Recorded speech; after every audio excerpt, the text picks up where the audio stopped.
I have been in the district since 2004. I was the assistant for about a year and a half, then took over as the treasurer, and have been the treasurer since then. I have with me my partner in crime today is Jenny Logan. She has 17 years in public education, 11 of that as a treasurer. She left the good side, went and decided she should do some private sector stuff as a banker. So sold bonds and actually helped our district for a while. She worked for Robert W. Baird. And in January, she decided to come back to the bright side. She's now the treasurer of Lakota Schools. Great timing, huh? With everything that's going on. Yeah. Lakota, if you're not familiar, is in the Cincinnati area. It's one of our similar districts. They are, for now, they're a little bit bigger than us, but I think we're going to catch them. Maybe in a couple years. And we're a little competitive, so I'm excited. I can't wait for that to happen. So anyway, we're going to go through the 5-year forecast. The goal today is to give you a basic understanding of the forecast. So Jenny's going to do most of the talking, but then I'm going to interject and talk to you about how Olentangy fits into it, because the goal is for you to be able to go to any school district, look at their 5-year forecast, and kind of understand what it's, in general trying to tell you. The handouts that you have is the PowerPoint. Then we also handed out the 5-year forecast and the notes that go along with the 5-year forecast. We're not going over every number in the 5-year forecast, but I do encourage you to read the notes once you leave. I don't know what they have you doing as far as a class, but read the notes once you leave, so that because it goes down line by line and kind of explains what's in there and how we came up with our assumptions. So with that, I'm going to turn it over to Jenny, and we'll get started. And what I will try to do is interject Lakota information, because we are quite similar. The 7th largest district and you're the 8th. And so we have about 18,500 students. So from my calculations, if you guys keep growing by about 1,000 students a year, you'll overtake us in a couple years. So for now. We're trying to make that positive. Yes, that's right. And so what I'll try to do is interject Lakota information so that you will get, some good benchmarking, some good, comparisons, really. The history of the 5-year forecast. The 5-year forecast has only been around, I remember when this happened. In '98, they changed the rules. Before that, what school districts were required to do was a spending plan. We had to estimate what our revenues and expenditures were going to be on a monthly basis for 1 year. And then they changed the rules. And I remember, yes, the state legislature changed the rules. And they gave us, I think there was a 6-month window there where they kind of gave us all a little breather because everybody was screaming. No one knew how to go about doing this. We've learned a lot since then, but recently with House Bill 30, there was a movement to try to either do away with the 5-year forecast or bring it back down to 3 years. And House Bill 30 was just this year. Right. But I think a lot of treasurers, at least I know, doing the 5-year forecast is difficult because we only know our biennial budget for 2 years from the state portion. But it's a good planning tool. So even though I only know my revenue piece from the state, really right now for this fiscal year, I don't know the next 4. It's still a really good planning document because we're looking at our expenditures the entire time, and then if nothing changed, then you could project that out. So House Bill 30 was just this year, and I think it met a lot of opposition. It did. From like our profession and did school boards? I'm not sure. Yeah, Ohio School Boards Association and OASBO, the Ohio Association of School Business Officials, both went and presented, the opposing case of why we do need to do 5-year forecasts. And actually in my district, we're looking at doing a 10-year forecast because it is a planning document and we should be looking forward. So I'm sorry, but that's just something what we're looking at. Okay, what is in the 5-year forecast? The general fund is basically what we have. I don't know. There we go. The general fund is our general operating fund. for the district. And that's what's included in the 5-year forecast. There's several other funds, which Becky's going to go over and list all of those for Olentangy. But what's in the 5-year forecast is your general operating fund. If you have House Bill 264 debt, which is energy conservation debt, that's included in there because it's general fund that's paying for that. The reason it's general fund paying for that, House Bill 264 is legislation that allows you to go out and borrow money without being voted on so that I can replace boilers and lighting and those things. And the premise is that I'm going to save enough money through utility savings that I can pay back the debt, which is why it's not voted. So because the utility payments are actually within your general fund, that's why you have to include those payments back on the 5-year forecast. And the Ohio School Facilities Commission will only approve a House Bill 264 project if you prove that the savings are more than what your debt payment would be. And one of the reasons we're telling you about this House Bill 264 is that we were just approved to do a House Bill 264 project for about $4 million worth of upgrades to boilers and lighting, and it's a long list of things. But so if you follow board meetings or you listen to the audios, you'll hear a lot of discussion about that, and you'll be seeing that pretty soon we'll be selling some debt to get the money so that we can pay that. So that's included, as well as the stimulus funding, which goes away after this year. And it's kept in a separate fund, but yet it's still part of our general operations. The state used federal stimulus money to help offset any cuts they would have made in the last biennial budget, or House Bill 1, if you remember hearing that 2 years ago, which has completely changed the way we were funded. Yes. Other funds that are not included in the 5-year forecast, debt service, your debt payments are in a separate fund. They're not included in the 5-year forecast, as well as permanent improvement, construction funds for building projects, food service funds that would deal with your lunchroom, athletics, student activity accounts, which are going to be your 300, your 200 funds, and when Becky goes over that, you'll get to see that. And then state and federal grants, which are 400 and 500 funds. So on the next page, I think Becky can go over. So we talk a lot about general fund, and when you look at the 5-year forecast, if you look at the total expenditure line, you'll see like $144 million is our budget for this year, approximately. But we actually have so many more funds that total $231 million. General fund is the only fund that you can use to spend on anything that's legal. So I don't have any restrictions except, I'm not going to reimburse you for alcohol when you go to your professional development. I know you want me to, but I can't. So as long as it's legal, we can use that for anything. It's not restricted. But every other fund on there is restricted to the purpose or intent. So when you see bond retirement, that's the debt payments that she's talking about. In Olentangy, we build buildings constantly. In fact, we have 2 opening next year, a middle school and an elementary. When we borrow the money, it goes into our bond fund, or the 004 building fund. But when we pay the debt back from the taxes that are collected, it comes out of that debt service. Now, I might have $22 million in that 002 fund. I cannot use that for anything but paying that debt off. And that's true of all of those funds. They're all limited to the use, and we could go through every one of them. I'm not going to do that because then we would be here until 9 o'clock. But that's not the purpose. So anyway, but so it's not just the $140 million that you're seeing. It's bigger than that. It's $230 million. And for comparison purposes, in Lakota, our general fund budget is $168 million, and total funds is $255.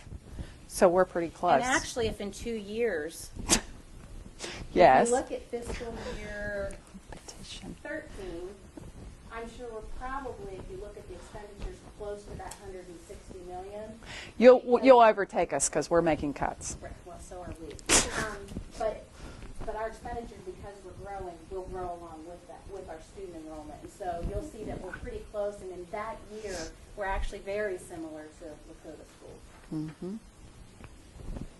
Okay. Construction cost versus operating cost. Becky touched on this with, if you're building buildings, that money is going to go into your 004, your bond funds, and then when you pay the debt, it's the 002, your bond retirement. And these bonds or these funds are earmarked. So these construction permanent improvement funds can only be spent for that specific purpose. It has to be used for something that is 5 years or more, a useful life. Cannot be spent on instructional salaries and benefits. We hear that a lot from our public. One of the things that I know we hear is if we have something on the ballot for a levy, they feel like we'll just take it to give ourselves an increase in salaries and benefits. When there is a bond issue, a bond levy on the ballot, or a permanent improvement levy, it can only be used for those specific purposes.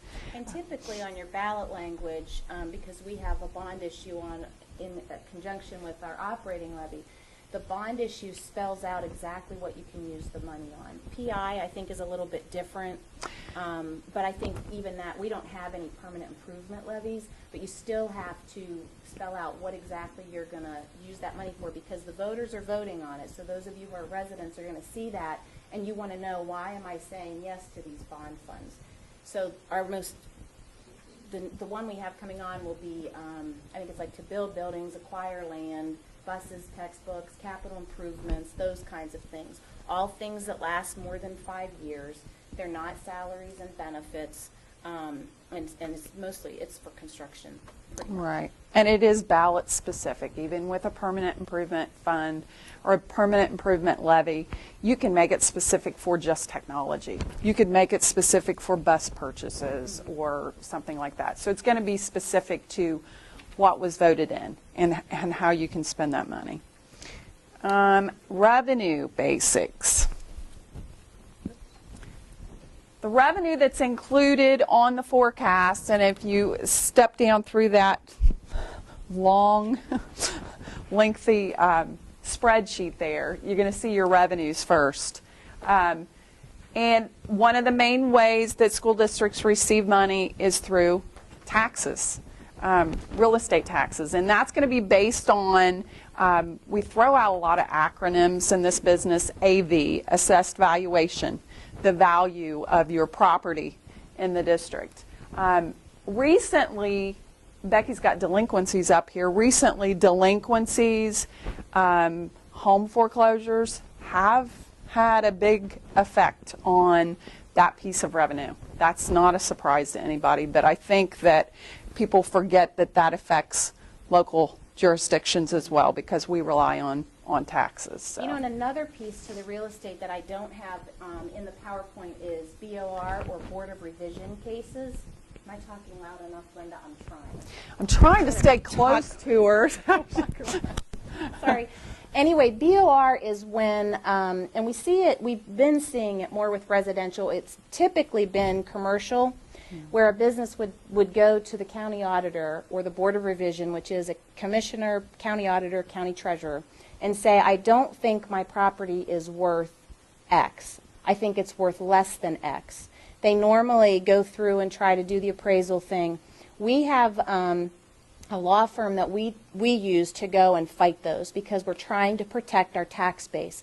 We have seen a huge uptick in residential BOR cases. Until you have a new levy on, you only lose the inside millage or the millage in that first year when they reduce your taxes, because House Bill 920 says I have to collect the same amount of money that I collected when I originally passed the levy. But they don't usually, they being the BOR, don't usually change those values and collect the taxes that were lost until the next year. So in the initial year, you lose some taxes that you never get back. But we've seen a great uptick. And like our last levy, there's no room for that to roll back the other way, because it was never rolled. You can't roll forward because it wasn't rolled back. So we actually lose actual dollars. But we've seen a huge uptick in that, and that costs the district money too. And so it's not on here, but it's definitely become something big. And we don't fight residential property requests, typically.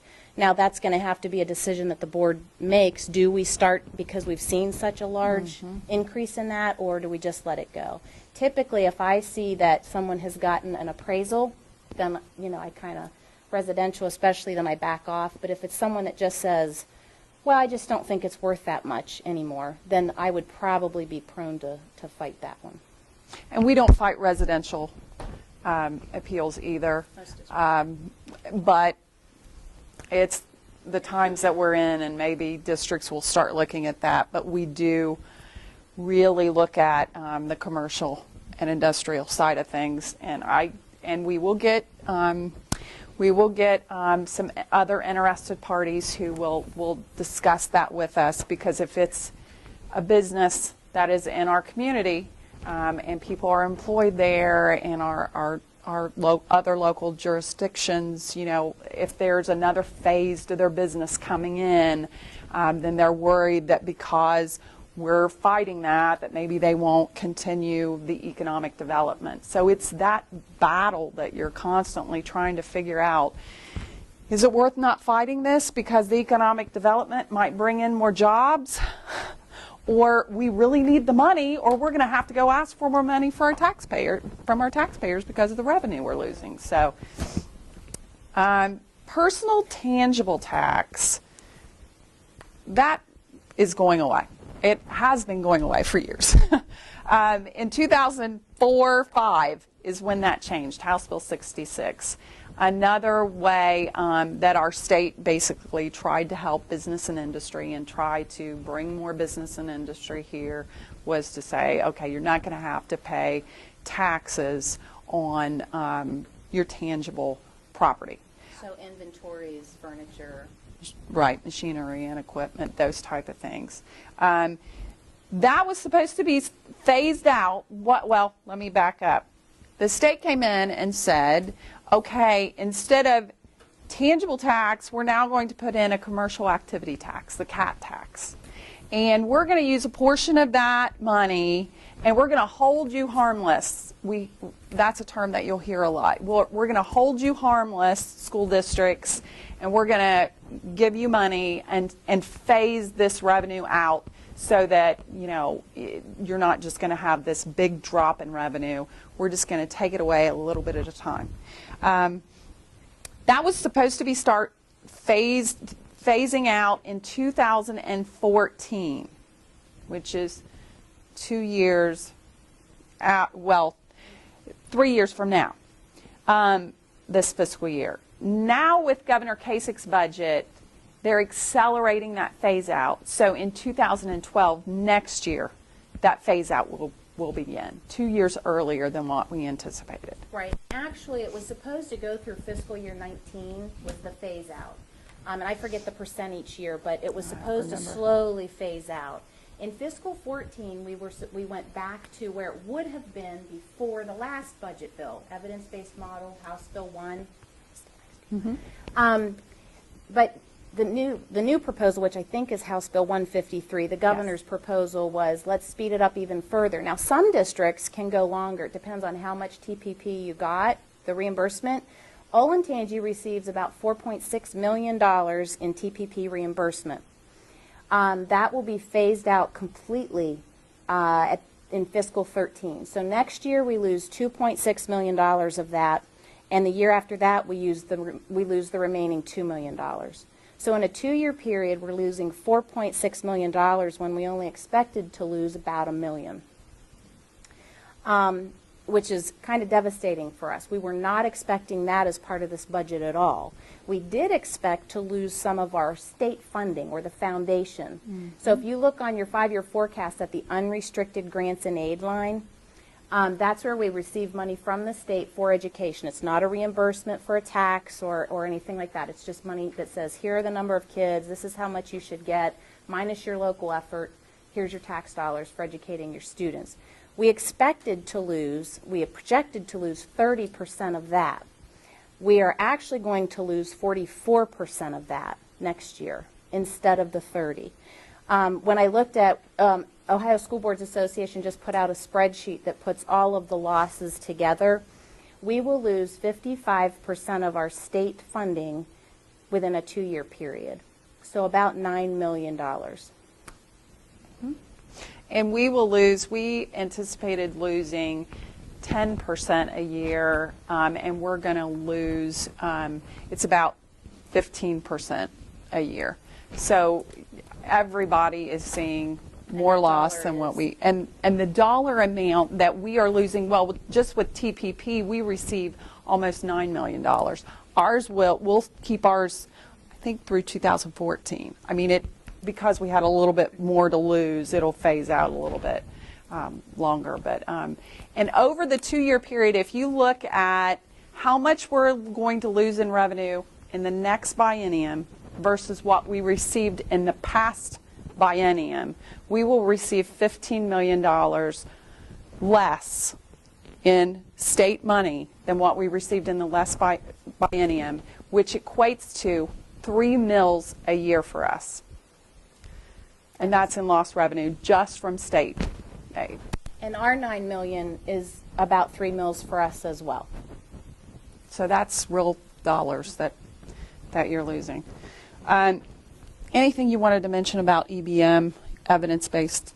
Because I went away for 4 years and you all did that. EBM. What I want to talk about the evidence-based model is, you know, before you'd always hear about guarantee versus formula funded. And Olentangy was a guarantee district for a long time. Well, in 2009, because our values, home values, or real estate values started to kind of steady out, but our enrollment was still going up, the formula worked for us. So we came off the guarantee for a moment. And that's when we expected to start seeing some state money for our growth. So when you hear us talk about the evidence-based model, which essentially put us back on a guarantee so that we didn't get any more money. In fact, we got 1% less last year than we got in fiscal year 9, and we received 10% or 2% less this year than we received the year before.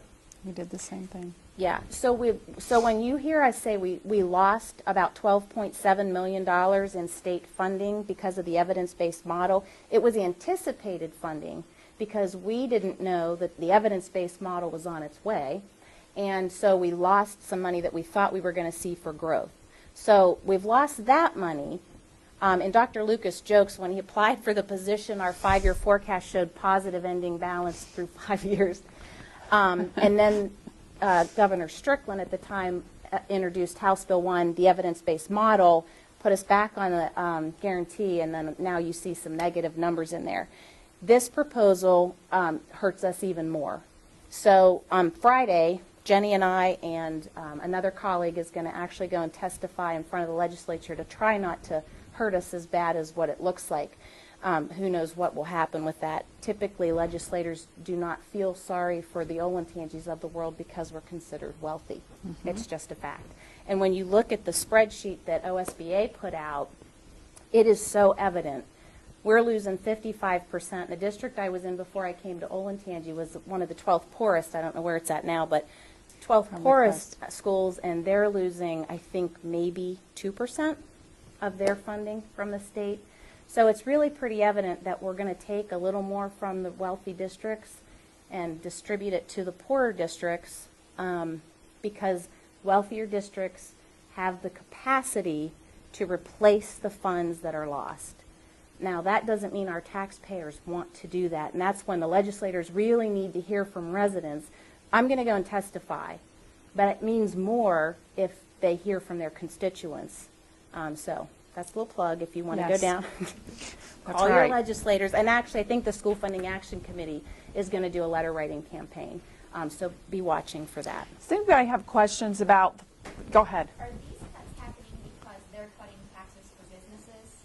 Or is that, No. where's that money going then? Is it getting redistributed somewhere else? Part of the problem is that the state, if you've heard anything in the news, the state has been projecting an $8 billion deficit in their own budget because of the economic crisis that we've been in. So while we went back to a guarantee, the last model, Governor Strickland tried not to hurt school districts, but there were a lot of other government entities that were cut pretty big. They took a bigger hit. So no matter what, we would see some kind of cut because they tried to protect us in the last one.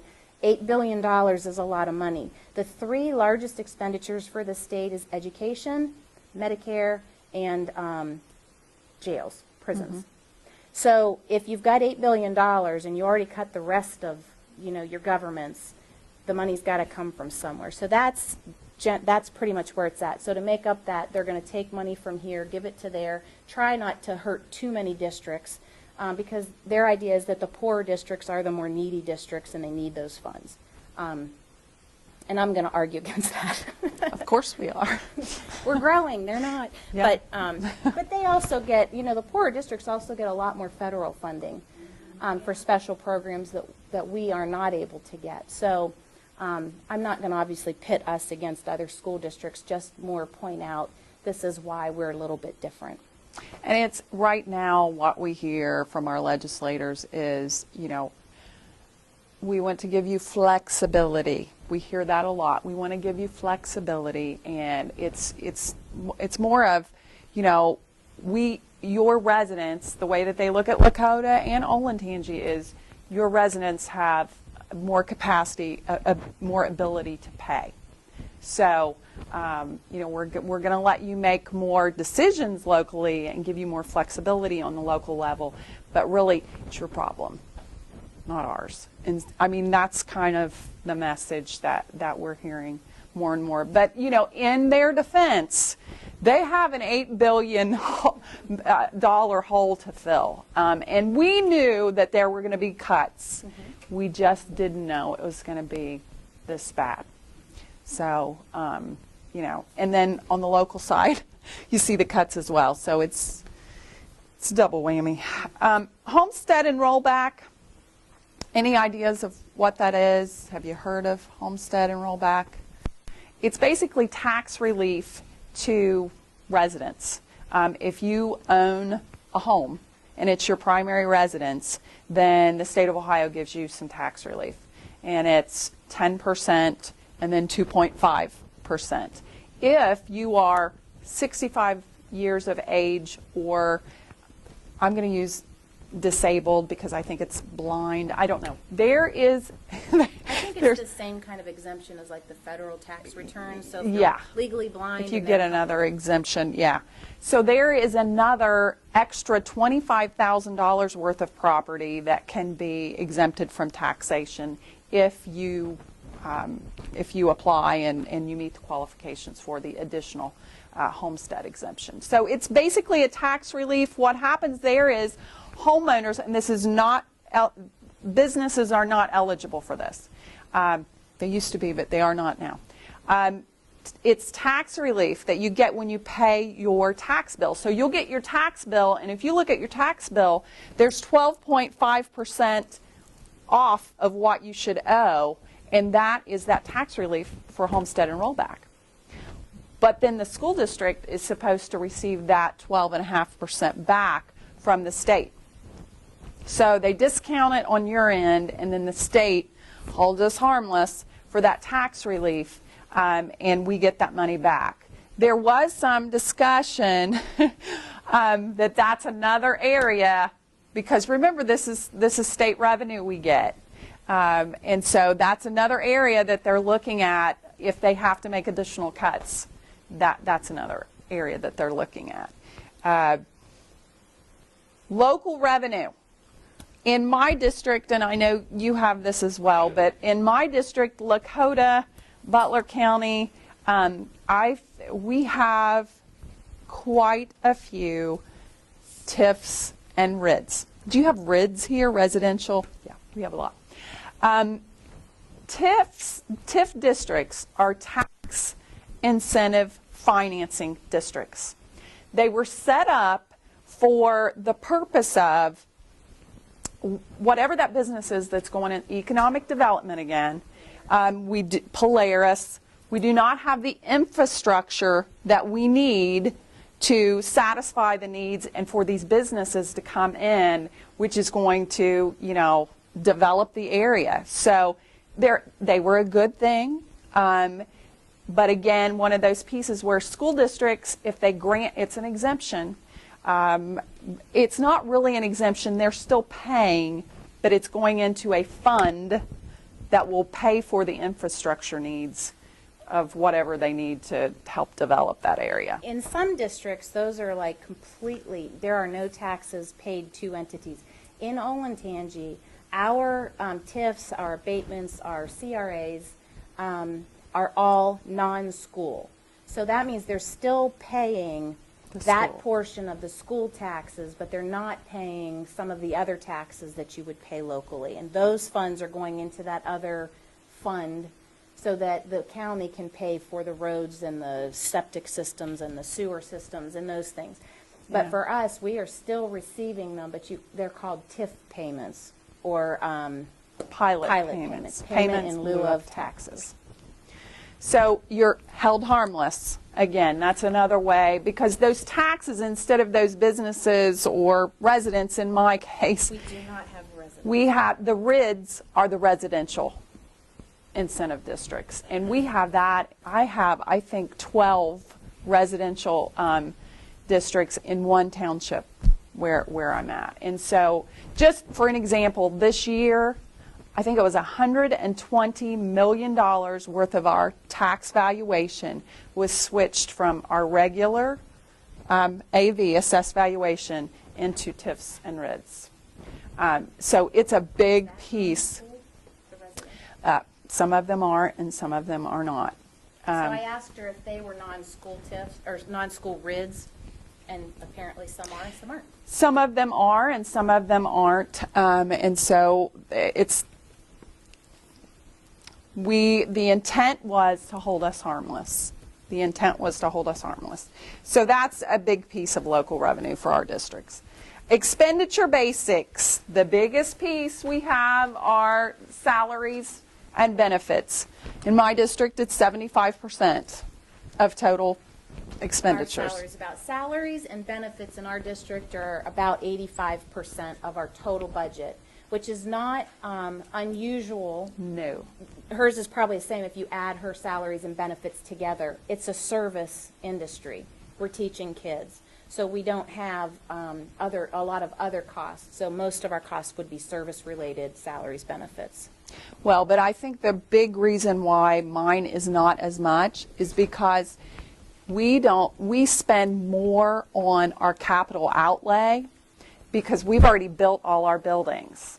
And you all have a bond fund and a construction fund where you're spending your dollars in another fund. And for us, we're spending $3.5 million. Benefits. Yeah. And it's because of that. It's because of our capital outlay is so high. And yours isn't, I believe. Our steps are about 1.75%. Those are about 2.5. Okay. So that's, where ours are. Our steps average about 2.6%. And that's where you're just, stepping up Moving on along the salary schedule. Now that includes the movement from if you receive a master's degree or if you receive your PhD, those horizontal movements as well. In retirements, we get about 8 a year, but right now, this is actually our 3rd year in a row that we're offering a retirement incentive plan. And I don't want to say we're offering it yet. We are studying it, and it looks like we're going to get the numbers. But even after offering it for 2 years, we still had over 100 employees that were eligible to retire. So we're going through that right now. And with all the reform to the retirement systems, the timing, I think, is pretty good on that. I wish I could. Sorry, you have to be eligible to retire. Benefits. Benefits, if you take our benefits as a percentage of our salaries, it's about 30%. And I think that's industry standards, really. Ours is a little higher than that at about, I think, 34 or 5%. Yeah, I mean, it's right around there. And if you look at business and industry, that's not out of line. So just know that. That's not out of line. Insurance, that's a big expense, and everybody's trying to figure out what to do there to tackle that monster. Medicare, if you were hired after 1986, you have to pay into Medicare. It's 1.45% of your wages. If not, you don't have to. So like Becky says here, as we start hiring people and more people move off of our payroll that don't have to pay into Medicare, then that cost is going to go up. Because the board has to match that 1.45%. That's why it's a cost to the district. So the employee pays 1.45%, the employer pays 1.45%. Retirement, STRS, SERS, right now it's 14%. Who knows what will happen going forward, but the employer share, that's what it is right now. And that's by state law. That's what we have to pay. And I know we will get a lot of questions about that out in the community. I attended a luncheon a couple weeks ago, and we got a lot of questions about our STRS and SERS contributions and Right. that whole. There are a couple things to remember here. First, it is legislated that the board has to pay 14% of your salary to the retirement system. Employees pay 10% of that. In the House Bill 153, the governor's budget, he has proposed changing that so that the board pays 12% and the employee pays 12%. Now that's in the governor's proposal. It's working its way through the House right now. Then the House Bill 153, once they get through changing and doing, then it'll go to the Senate, they'll change and do, then it goes back to the House. So I don't want people to get real wound up and say, oh, we're going to have to pay more as an employee, and I don't want us to say, oh, we're going to save all this money as a board, because it still has to work through that process. The problem with thinking that's going to happen is that we also have a pension reform bill out there, and I can't remember the House bill or 69, House Bill House Bill 69. And so all 5 of the pension systems had asked for changes as well. So I don't know how those are going to work together and how the legislators are going to react to that. Because if you think about it, that would be a 2% swing for the employee. They're paying 2% more. And for STRS, so the certified folks, the pension reform bill, STRS is asking for another 3%. So depending on how the legislation go, employees could be paying 5% more than they do now. But we don't know how that's going to work out. I think the pension reform bills, I don't even know if it's in committee yet, or it might be in committee, I don't know. I'm not sure. But those are both still working through. So, we're following these very closely. House Bill 153, House Bill 69, definitely will be following that, because we're working on updating the forecast right now for our May filing with the Ohio Department of Education. So we need to know what's coming down the pike so we can plan for it.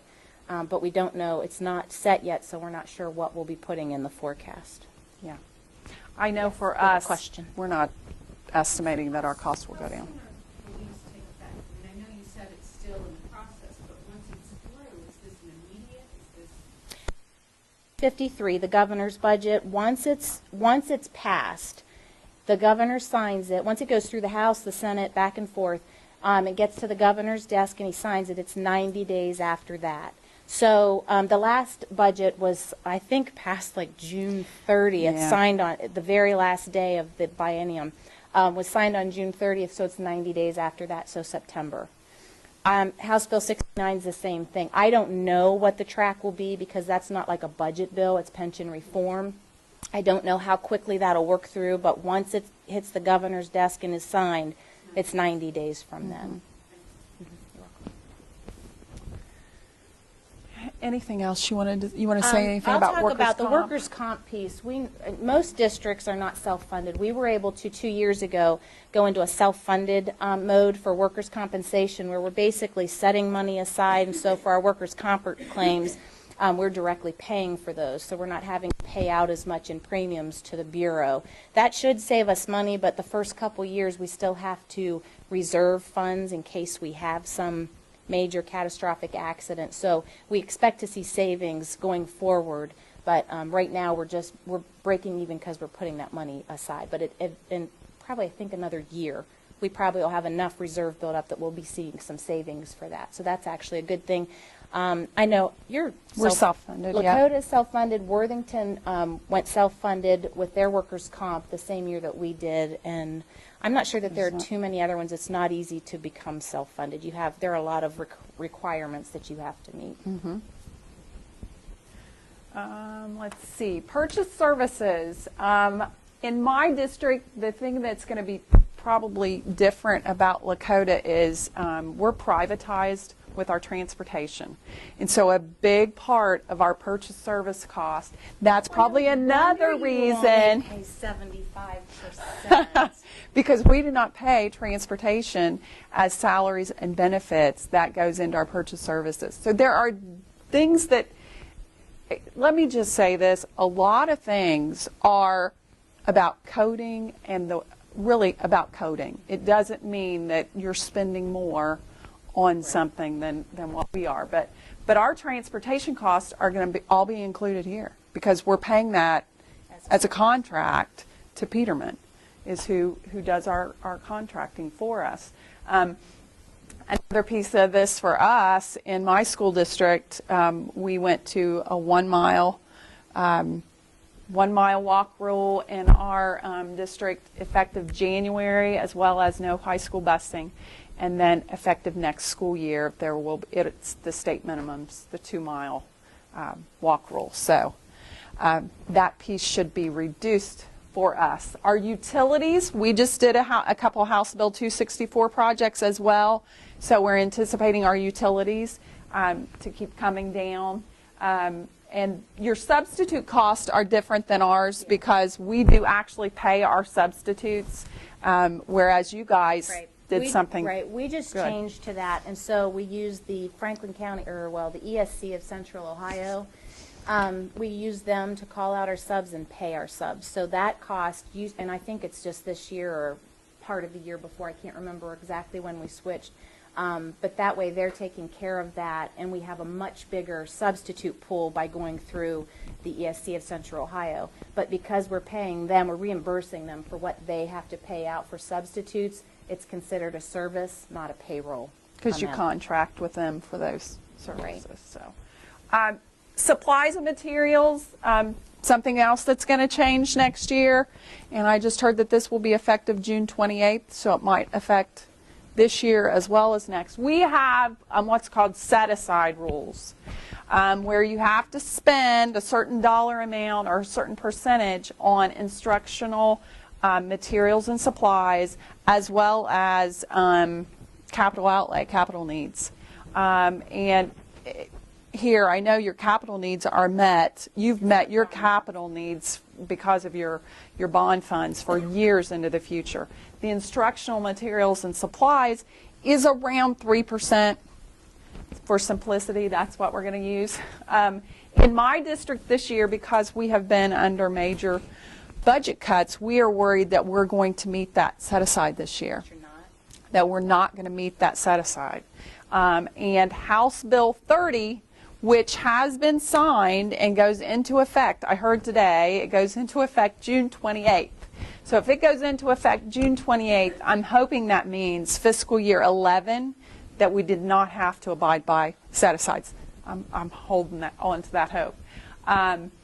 But what happened with that years ago, it was right around the same time we did the 5-year forecasting. All of this reform came in, and they found the legislators wanted to make sure that the money was being spent on students, and we were maintaining facilities because the Ohio School Facilities Commission, I know you all haven't received any of that money, but they wanted to make sure that the money they're spending on facilities, that we're maintaining them, and we're spending them on students. I need a drink, so go ahead. The equipment line is really just those things that you can't really use permanent improvement or you could use permanent improvement or construction funds, but maybe it's not really the purpose of those two bond levy or those levies. So you need to use general fund. If you look at our line, it's not even $300,000. That is not normal. Ours is 3.5 million. Right.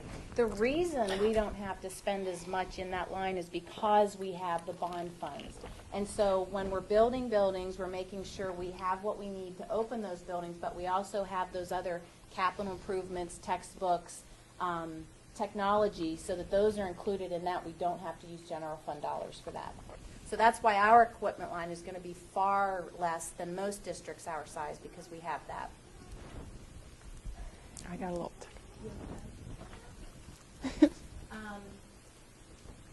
Other county auditor fees, we actually have to pay the county auditor to collect our tax dollars.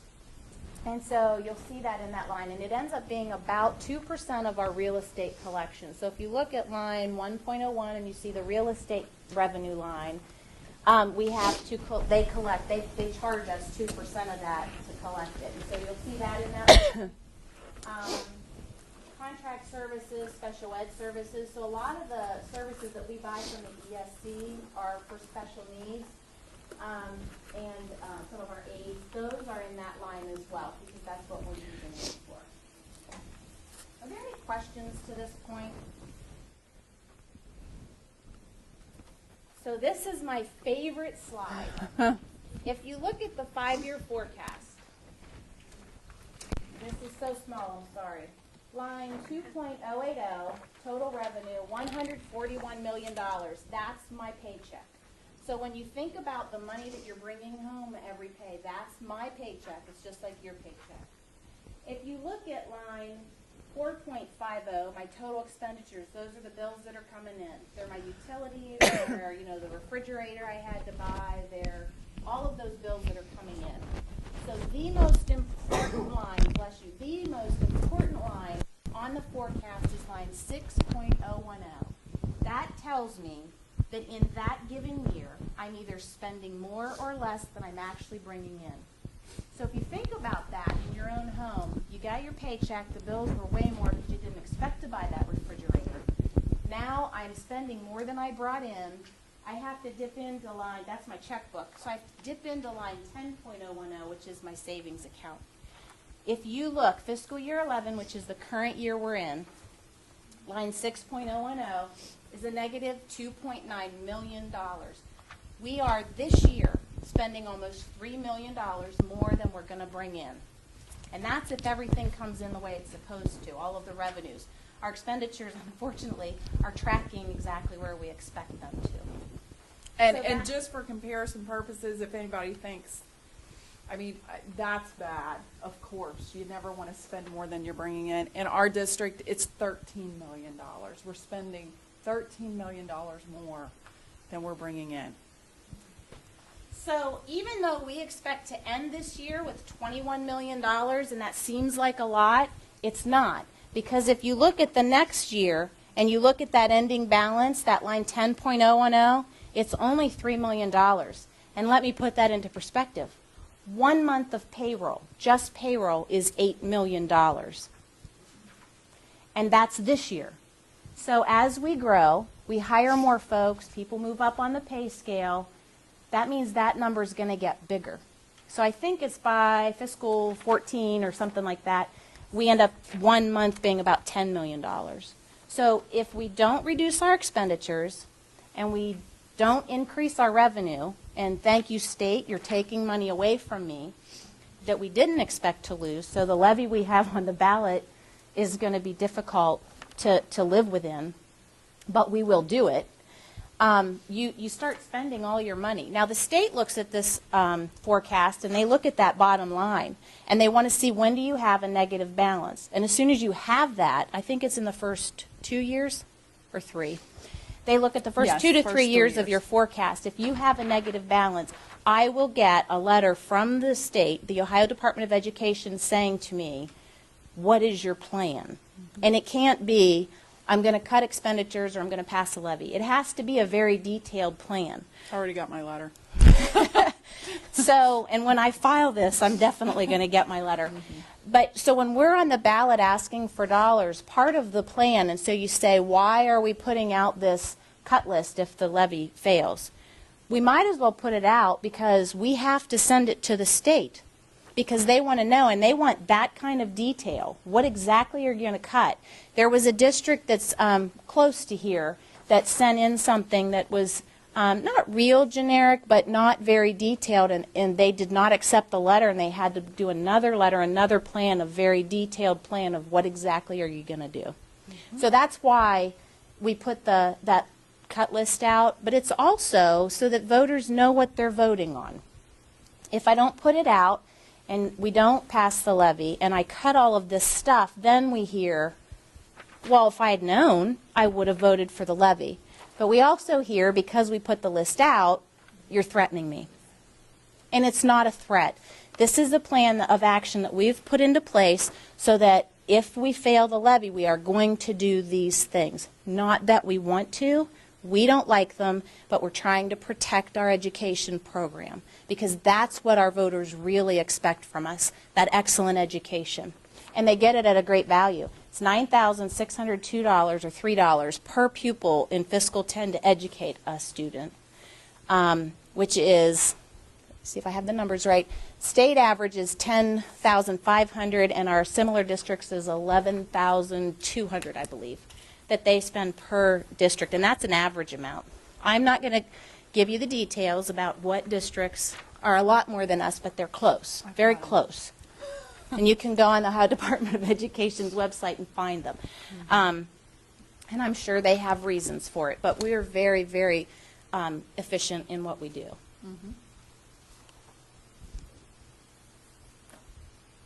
Oh.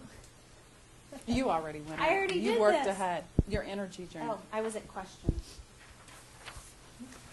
And it's 7 o'clock, I promise. Yeah. If there are any questions, feel free to ask now, or we'll stick around. Yes, ma'am.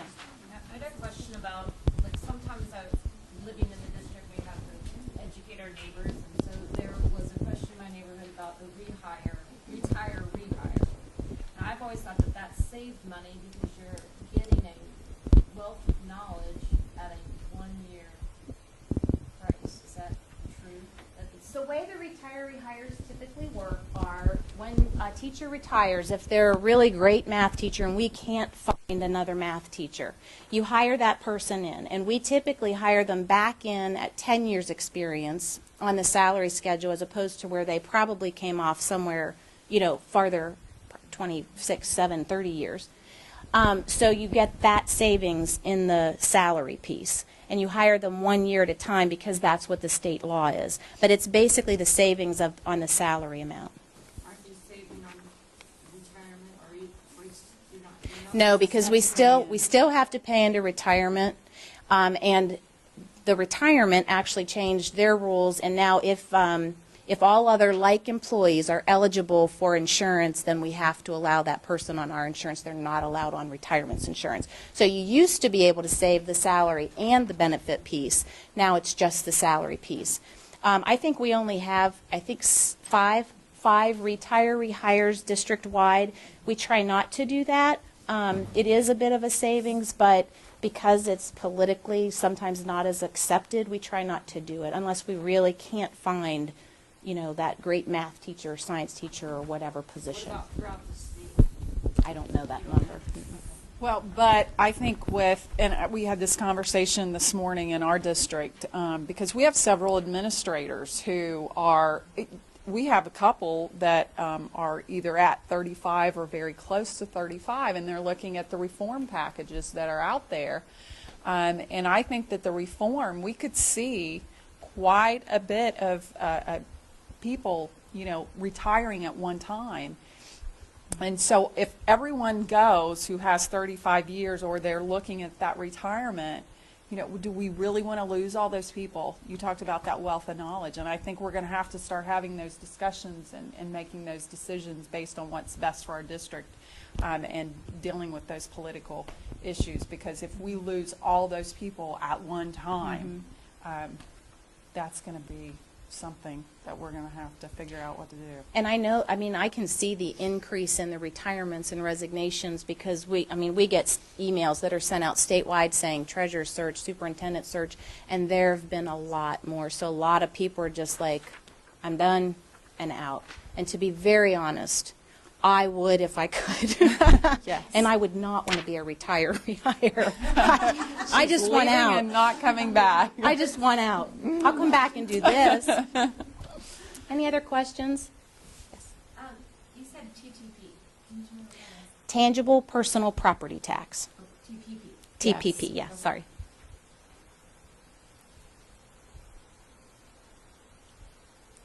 Anything else? Great. Okay. If anyone thinks of any questions, feel free to call me. My extension is 4036, or you can email me, Rebecca_Jenkins at olentangy.k12.oh.us. Thank you.